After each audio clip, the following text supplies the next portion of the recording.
Bonjour à chacun d'entre vous.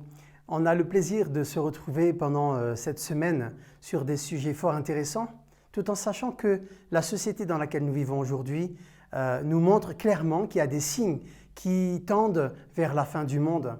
Et lorsque nous lisons Matthieu chapitre 24 par exemple, nous voyons qu'il y a là des signes qui se mettront en place, mais ce n'est pas notre sujet principal de ce jour. Aujourd'hui, nous allons voir ce qu'est le discipulat.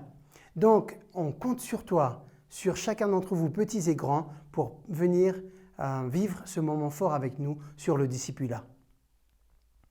Cher ami, je t'ai parlé de discipulat et on pourrait déjà se poser la question, c'est quoi cette affaire de discipulat? Et déjà, nous pourrions comprendre que dans le mot discipulat, nous avons disciple. Donc, la première réflexion qu'on pourrait se dire, c'est quoi un disciple? Toi, moi, nous pouvons être des disciples, à savoir ce que nous avons à faire. Être le témoin de Jésus est une bonne chose. Suivre ses traces, c'est formidable. Mais dans le discipulat, il y a aussi une seconde partie. C'est-à-dire, ce que je vais vivre, je vais permettre à d'autres de le vivre de la même manière. C'est-à-dire, de faire de mon voisin, de faire de mon prochain également un disciple. Et là, on peut se poser cette question, mais dans quel but devrions-nous être des disciples? Comment pouvons-nous former et transformer les autres en devenant des véritables disciples pour cette mission qui touche à sa fin? Car la mission que Jésus nous a donnée, allez et faites de toutes les nations des disciples, est partie intégrante de notre existence aujourd'hui. Et bien plus encore aujourd'hui. Parce que comme je vous l'ai dit tout à l'heure dans l'introduction, la société dans laquelle nous vivons nous montre clairement qu'il y a des signes qui sont en train d'arriver à son terme pour que notre monde prenne fin. Mais la question est la suivante. Quel est le signe? Quel est le signe qui fera en sorte que nous serons sur la bonne direction? Faut-il regarder dans toutes les directions? Les guerres, il y en a déjà eu. Les tremblements de terre, il y en a déjà eu. Les inondations, les catastrophes, toutes ces choses ont déjà eu. Mais le texte nous dit, pour toi, pour moi, à ceux-ci, tous reconnaîtront que vous êtes mes disciples, si vous avez de l'amour les uns pour les autres. Et l'amour du Christ nous presse. L'amour du Christ presse la jeunesse, parce que c'est notre mot d'ordre. L'amour du Christ pousse le disciple à partager cette bonne nouvelle. Parce que la fin de ce monde n'est pas une fin pour nous. La fin de ce monde est le départ pour la vie éternelle. Et c'est à cela, chers amis, que nous voudrions participer dès maintenant, parce que Dieu a mis en nous la pensée de l'éternité. Et cette pensée, elle est dans ton cœur.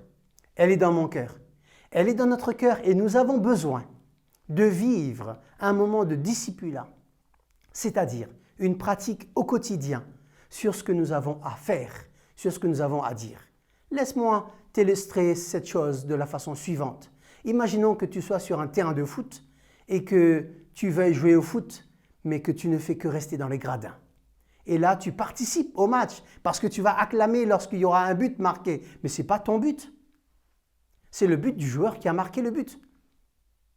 Mon ami, lève-toi. Sors de ton banc de touche. Entre dans l'équipe. J'ai besoin de toi. Bien plus, le Seigneur a besoin de toi parce que c'est lui qui t'appelle, pas moi. Moi, je ne suis qu'un porte-parole.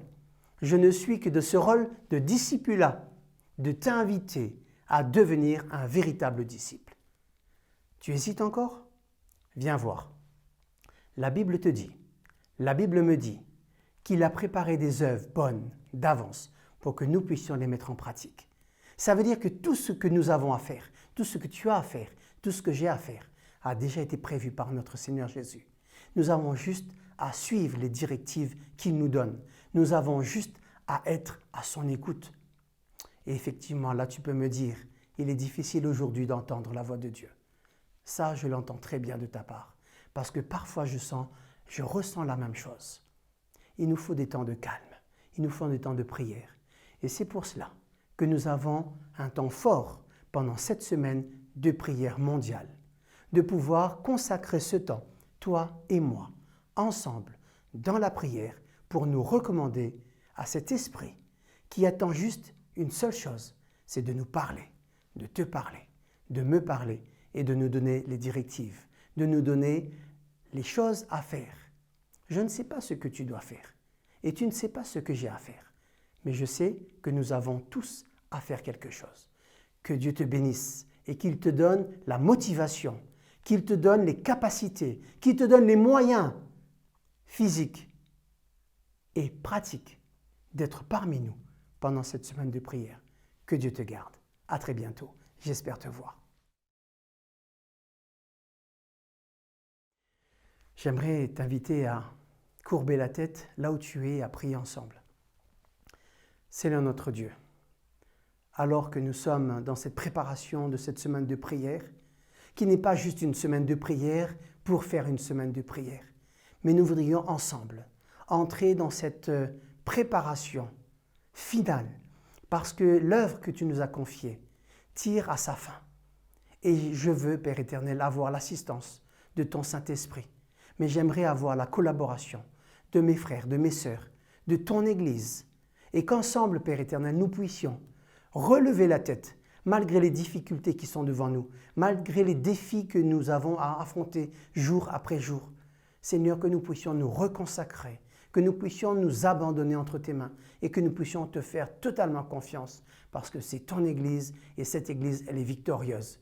Et c'est ce que je souhaite pour chacun d'entre nous. Au nom de Jésus, nous te prions. Amen.